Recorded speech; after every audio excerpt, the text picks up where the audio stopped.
இன்றைக்கி வீட்டில் சுவையான பாவக்காய் குழம்பு குழந்தைங்களுக்கு பிடிச்ச மாதிரி கசக்காமல் செய்யலாமா? ஒரு கடாயில் 1 டேபிள் ஸ்பூன் நம்ம சாப்பிடக்கூடிய அரிசி போட்டு வறுத்துக்கணும்.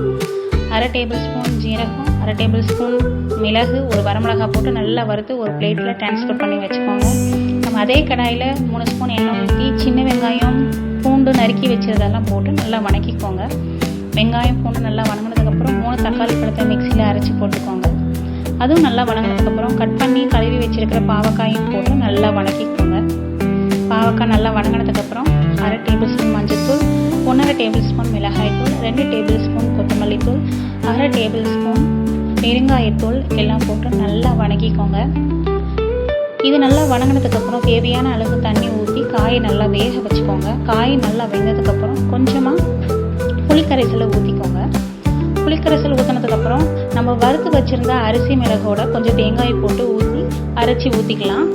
குழம்பு நல்லா கொதிச்சதுக்கப்புறம் கொத்தமல்லி தூளும் உப்பும் போட்டுக்கோங்க. அடுப்பை ஆஃப் பண்ணதுக்கப்புறம் நாட்டு சர்க்கரை சேர்த்து இறக்குனீங்கன்னா சுவையான பாவக்காய் குழம்பு, கடுகு உளுத்தம் பருப்பு தாளித்து கொட்டினீங்கன்னா ரெடி.